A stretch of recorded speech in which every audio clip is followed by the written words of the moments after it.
नमस्कार। आज हम डिस्कस करेंगे HPSSC का प्रीवियस पेपर। ये जो HPSSC का प्रीवियस पेपर है इसका हम HPGK का सेक्शन जो है वो डिस्कस करेंगे और डिटेल से डिस्कस करेंगे ताकि आपको जो है आपके आने वाले एग्जाम्स में हेल्प मिल सके, जैसे कि पहले भी मिलती रही है। तो अभी हम क्वेश्चन नंबर 101 से स्टार्ट करेंगे। हर एक क्वेश्चन आपके एग्जाम पॉइंट ऑफ व्यू से बहुत ही ज़्यादा इंपॉर्टेंट है और आने वाले एग्जाम्स में, चाहे वो जूनियर ऑफिस असिस्टेंट का है, चाहे क्लर्क, हाई कोर्ट का एग्जाम है, डेफिनेटली आपकी हेल्प करेगा, जैसे कि पहले भी करता रहा है। 101 नंबर क्वेश्चन में बोलते हैं यहाँ पर, which temples of Himachal Pradesh kardar happens to be Thakur whereas the priest happens to be lama. तो बोलते हैं कि हिमाचल प्रदेश के कौन से मंदिर का करदार जो है वो ठाकुर होता है, जबकि उसका जो पादरी होता है वो लामा होता है। तो हिमाचल प्रदेश का एक ऐसा मंदिर है जिसका नाम है त्रिलोकीनाथ मंदिर। ऑप्शन ए जो है वो सही आंसर है। इसका जो करदार होता है वो ठाकुर होता है और इसका जो पादरी होता है वो लामा होता है। ये आपने ध्यान रखना है। ये त्रिलोकीनाथ मंदिर है कहाँ पर स्थित? त्रिलोकीनाथ मंदिर जो है आपके लाहौल स्पीति में जो है वो स्थित है। लाहौल स्पीति में ये स्थित है त्रिलोकीनाथ मंदिर। यहाँ पर एक फेस्टिवल लगता है जो बहुत इंपॉर्टेंट है। यहाँ पर फेस्टिवल लगता है पौरी फेस्टिवल। पौरी फेस्टिवल अगर आपसे पूछा जाए कि कहाँ पर लगता है तो ये लाहौल स्पीति के त्रिलोकीनाथ मंदिर में लगता है। ये भी आपने ध्यान रखना है। कहा जाता है कि ये जो त्रिलोकीनाथ मंदिर है यहाँ पर जो है वो सारा वर्ष भर जो है, यानी कि जो पूरा साल होता है कोई भी, वहाँ पर जो है शुद्ध घी का दीपक जो है वो जला रहता है इस त्रिलोकीनाथ मंदिर में। और अगर आपसे क्वेश्चन पूछा जाता है कि ये मंदिर कौन सी नदी के किनारे स्थित है तो ये चंद्रभागा नदी के किनारे जो है वो स्थित है। अगर आपसे ये पूछा जाता है कि ये मंदिर जो है वो कौन से धर्म के लोग यहाँ पर आकर पूजा करते हैं तो ये हिंदू और बौद्ध धर्म, इन दोनों ही धर्मों के लोगों के लिए जो है वो पवित्र स्थान है। ये भी ध्यान रखिए। तो ये सारे क्वेश्चन हो गए। अगले क्वेश्चन में क्या बोलते हैं, 102 क्वेश्चन में बोलते हैं, how many temples are there on कालका Shimla railway line opened for traffic in 1903। तो बोलते हैं कि 1903 में जब यातायात के लिए ये कालका शिमला रेलवे लाइन खुली थी तो यहाँ पर कितने मंदिर थे। एक्चुअली में यहाँ पर क्वेश्चन गलत लिखा गया है। यहाँ पर मंदिर नहीं होना था, यहाँ पर टनल्स होना था। टनल्स यानी कि सुरंगें। यहाँ पर कितनी सुरंगें थी उस टाइम? तो ये 1903 में ओपन की गई थी ट्रैफिक के लिए। पहली बात ये आपने ध्यान रखनी है। दूसरी बात आपने ध्यान रखनी है कि लॉर्ड कर्जन थे। लॉर्ड कर्जन ने जो था वो इसे इनॉग्रेट किया था और उस टाइम इसमें 103 टनल्स जो था वो ओरिजिनली हुआ करती थी। ऑप्शन बी जो है वो सही आंसर है। और ये भी आपने ध्यान रखना है कि कहा जाता है प्रेजेंट टाइम में कि एक टनल बीच में टूट गई है तो अभी 102 टनल्स जो हैं वो रह गई हैं, परंतु क्वेश्चन जो मैक्सिमम टाइम पूछा गया है वो 103 का ही पूछा गया है कि कितनी टनल्स हैं। 103 आप एग्जैक्टली ध्यान रखिए। ये जो कालका शिमला रेलवे लाइन है इसको हेरिटेज लिस्ट में भी शामिल किया जा चुका है यूनेस्को की। तो कौन से ईयर में इसको यूनेस्को की हेरिटेज लिस्ट में शामिल किया गया था? 2008 में इसको यूनेस्को की हेरिटेज लिस्ट में शामिल किया गया था। ये आपने ध्यान रखना है। ये जो आपका ट्रैक है कालका शिमला का, ये जो कालका शिमला का ट्रैक है ना, इस ट्रैक में सबसे लंबी टनल जो है वो कौन सी है? तो सबसे लंबी टनल आपने ध्यान रखना है कि बरोग टनल है। जो बरोग टनल जो है ये डिस्ट्रिक्ट सोलन में पड़ती है और ये कितने किलोमीटर लंबी है, कितने मीटर लंबी है? तो ये 1143 मीटर लॉन्ग जो है ये टनल है। ये भी आपने ध्यान रखना है। विस्टाडोम आपने सुना होगा। विस्टाडोम सर्विसेज यहाँ पर कब स्टार्ट हुई थी? तो 2018 में विस्टाडोम जो था वो यहाँ पर चली थी। ये भी नोट कर लीजिए। तो ये सारे इंपॉर्टेंट क्वेश्चंस हो गए कालका शिमला रेलवे लाइन के बारे में। अच्छा, ये जो आपकी पठानकोट जोगिंदर नगर रेलवे लाइन है, अभी पहले जब फ्लड आया था ना तो उसके कारण ये बंद हो गई थी, क्योंकि एक पुल बीच में टूट गया था तो ये बंद हो गई थी चलना ट्रेन। तो अभी फिर से ये चल पड़ी है। आप मुझे कमेंट करके बता दीजिए कि ये कितने किलोमीटर लंबी है, कितने किलोमीटर लंबी है। ये जो अपनी कालका शिमला है ये तो है 96 किलोमीटर और ये जो पठानकोट जोगिंदर नगर है ये आप बता दीजिए। थोड़ा सा रिवीजन आपका हो जाएगा। अगला क्वेश्चन है 103 नंबर क्वेश्चन। यहाँ पर क्या बोलते हैं? बोलते हैं world's highest post office opened on 5 November 1983 in Himachal Pradesh is. तो बोलते हैं कि 5 नवंबर 1983 में 1983 में विश्व का सबसे ऊंचा पोस्ट ऑफिस पूछा गया है यहाँ पर कि कौन सा था। तो विश्व का सबसे ऊंचा जो पोस्ट ऑफिस था वो कौन सा था? वो खुला था हिक्किम में। हिक्किम, ऑप्शन डी जो है वो सही आंसर है। अगर ऐसे भी क्वेश्चन पूछा जाए कि कहाँ पर है सबसे ऊंचा पोस्ट ऑफिस तो वो हिक्किम में है। एक क्वेश्चन एग्जाम में पूछा जाता है कि हाईएस्ट जो पोलिंग बूथ है, यानी कि जहाँ पर वोटिंग होती है, वो कौन सा है? तो वो है तशीगंग। तशीगंग आपने ध्यान रखना है। ये लेटेस्ट वन क्वेश्चन है, 1-2 एग्जाम में पूछा जा चुका है और आगे आने वाले एग्जाम्स में भी डेफिनेटली पूछा जाएगा, तो इसको ध्यान रखिए। अच्छा, ये तो हो गए बेसिक क्वेश्चंस। आपने ये ध्यान रखना है कि ब्रांच जो केलोंग में पोस्ट ऑफिस की ओपन हुई थी पहली, वो कब हुई थी? वो 1869 में हुई थी। 1869 में यहाँ पर केलोंग में जो था वो पोस्ट ऑफिस की एक ब्रांच खुली थी। आपने ध्यान रखना है कि सेकंड पोस्ट ऑफिस ब्रांच जो था वो पत्तन वैली में खुली थी। पत्तन वैली लाहौल स्पीति में है और ये लोते का जगह पर खुली थी। तो लोते जगह पर कौन से ईयर में ये खुली थी? ये 1935 में खुली थी। तो 1935 में ये लोटे में जो था ये दूसरी पोस्ट ऑफिस ब्रांच जो कि पत्तन वैली में पड़ती है वहाँ पर खुली थी। तो क्वेश्चन पूछा जाए ये भी ध्यान रखना है। पत्तन वैली कहाँ पर स्थित है? लाहौल स्पीति में स्थित है। ये यहाँ से 4-5 क्वेश्चंस जो बने उनको ध्यान रखिए, क्योंकि ये एग्जैक्ट फिगर्स हैं और ये एग्जैक्ट फिगर्स याद रहना बहुत ज़रूरी है, इसको मत भूलना। अगला क्वेश्चन है 104 नंबर क्वेश्चन। यहाँ पर क्या बोलते हैं? यहाँ पर बोलते हैं Bhimkot was the old name of. तो भीमकोट बोलते हैं कि किसका पुराना नाम है। देखो भीमकोट की अगर हम बात करें कि भीमकोट किसका पुराना नाम है, तो ये आपके कांगड़ा का पुराना नाम है। ऑप्शन डी, कांगड़ा किले का पुराना नाम है।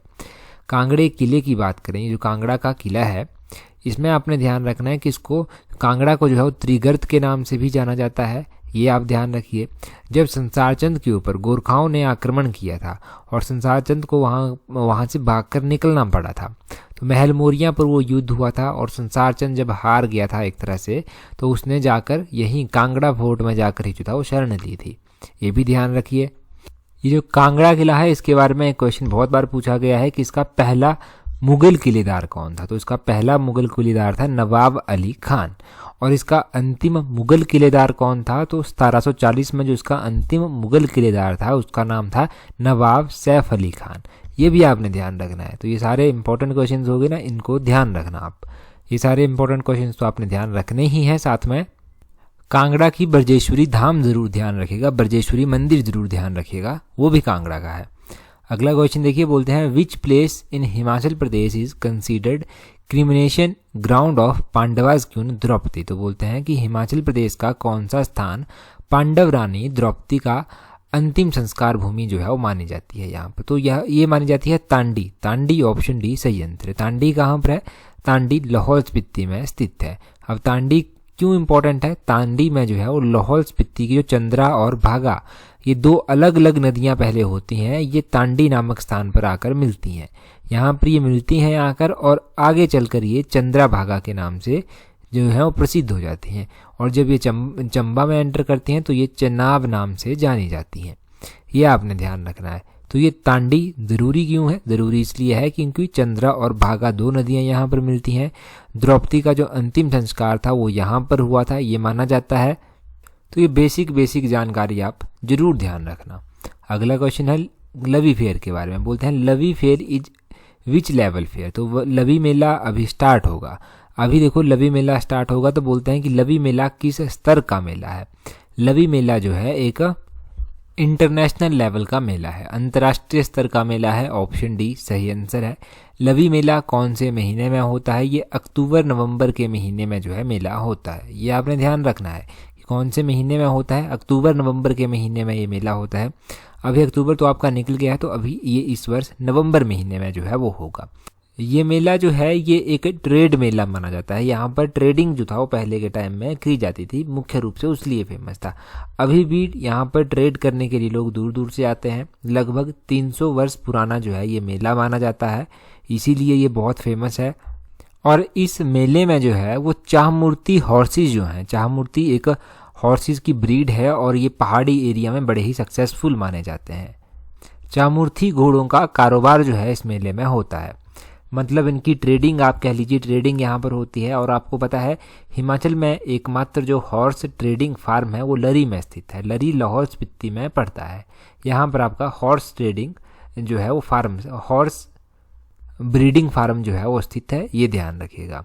अच्छा, हिमाचल का कोई भी एक इंटरनेशनल मेला अगर आपके डिस्ट्रिक्ट में लगता है तो उसका नाम आप बता दीजिए। अब आपके डिस्ट्रिक्ट का बताइए सिर्फ, या फिर आपके डिस्ट्रिक्ट में कोई डिस्ट्रिक्ट लेवल का मेला होता है तो उसको बता दीजिए। अगर आपको नॉलेज है तो ठीक है, अदरवाइज जब हम डिस्कस करेंगे फर्दर कभी तो आपको नॉलेज हो जाएगी वहाँ से।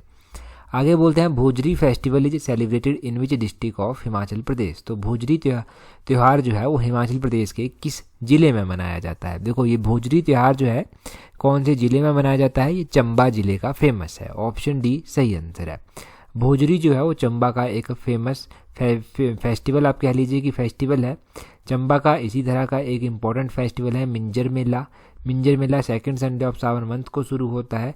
चंबा का इसी तरह का एक इम्पॉर्टेंट फेस्टिवल है चेरवल फेस्टिवल। चेरवल फेस्टिवल अगस्त महीने के बीच जैसे में मनाया जाता है। चंबा का इसी तरह का एक मेला है सूही मेला।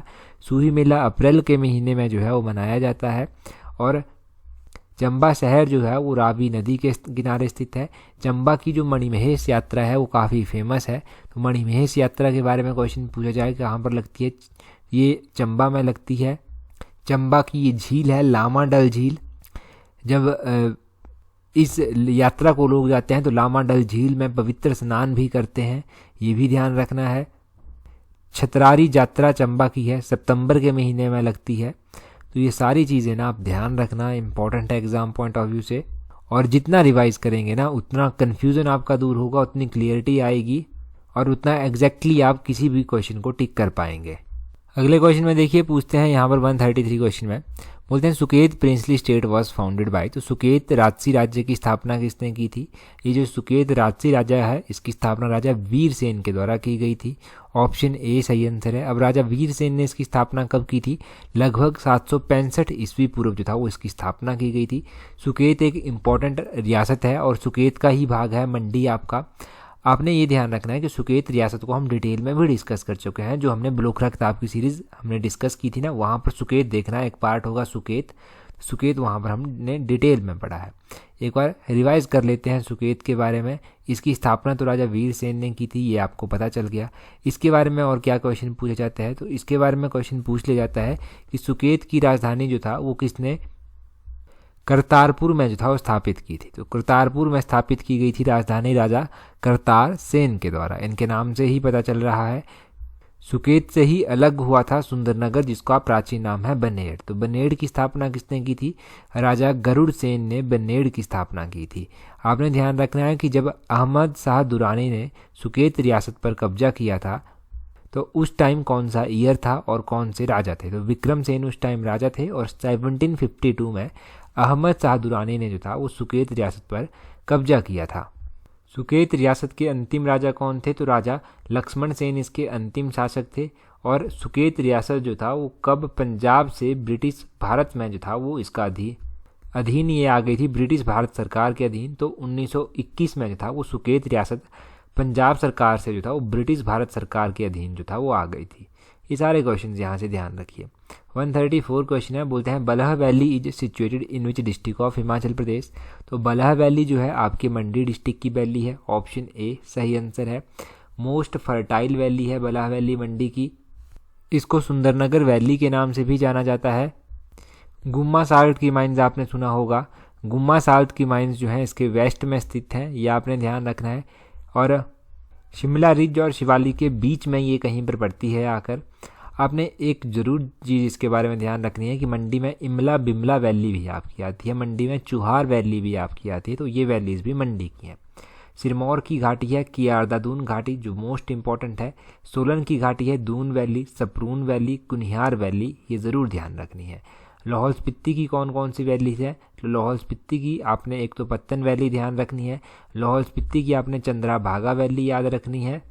लाहौल स्पीति की आपने लिंगती वैली याद रखनी है। ये 2-3 वैलीज लाहौल स्पीति की भी ध्यान रखिए। आगे बोलते हैं Suraj Tal lake is situated in which district of Himachal Pradesh. तो सूरज ताल झील है, ये बोलते हैं कि कौन से जिले में स्थित है? तो सूरज ताल और चंद्रताल ये 2 झीलें हैं। ये झीलें जो हैं वो लाहौल स्पीति में स्थित है। सूरज ताल झील जो है वो लाहौल स्पीति में स्थित है। चंद्रताल झील भी लाहौल स्पीति में स्थित है। एक यूनामसो झील है, वो कहाँ पर स्थित है? वो भी चंद्रताल, वो भी जो है वो लाहौल स्पीति में ही स्थित है। ऑप्शन में आपका किन्नौर दिया गया है। किन्नौर में कौन सी लेक स्थित है? किन्नौर में नाको झील है, किन्नौर में सोरंग झील है। बिलासपुर में कौन सी झील है? बिलासपुर में सबसे बड़ी आर्टिफिशियल झील है जिसका नाम है गोविंद सागर झील। ये सतलुज नदी के ऊपर जो है वो बनी हुई है। और गोविंद सागर झील तो सबसे बड़ी आर्टिफिशियल झील है। सबसे बड़ी नेचुरल झील कौन सी है? तो वो है सिरमौर की रेणुका झील। वो भी आपने ध्यान रखनी है।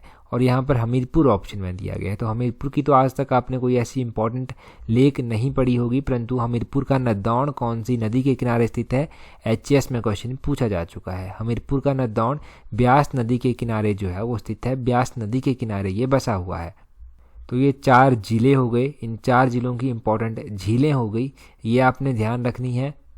और ये जो सूरजताल के अलावा चंद्रताल झील है, इसके निर्माण के बारे में कहा जाता है कि 1936 में जो आपका बड़ा सिगड़ी ग्लेशियर है, बड़ा सिगड़ी ग्लेशियर ने भारी तबाही जो था वो चंद्रा वैली में मचाई थी। भारी तबाही जब इस ग्लेशियर के द्वारा मचाई गई थी तो उसी दौरान जो था वो 1936 में चंद्रताल झील का निर्माण हुआ था। अब इस चंद्रताल झील के बारे में आप ये भी पढ़ते हैं कि ये बहुत पुरानी झील है, तो आपने ये ध्यान रखना है कि हो सकता है कि जब 1936 में भारी तबाही ग्लेशियर के द्वारा मचाई गई थी तो उससे पहले इस झील का अस्तित्व था तो होगा, परंतु बहुत छोटा अस्तित्व होगा। जैसे ही ग्लेशियर ने तबाही मचाई तो इस झील ने एक बड़ा आकार जो था वो धारण कर लिया। तो ये कहने का मतलब जो है वो हो सकता है यहाँ पर।